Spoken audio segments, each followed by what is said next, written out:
দাবি করতে হলে আমরা তরুণ প্রজন্মকে মানুষ হিসেবে গড়ে তুলতে হবে, মানবাধিকার স্বীকার করতে হবে, আর মানবাধিকারের বাস্তব রূপ হিসেবে,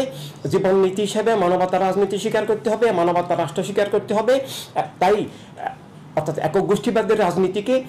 যে মানবতা বিরোধী অপরাধ দর্শনীতি বুঝতে হবে, অর্থাৎ ধর্মকে ভালোবাসতে হবে। ধর্ম ভালোবাসা বলতে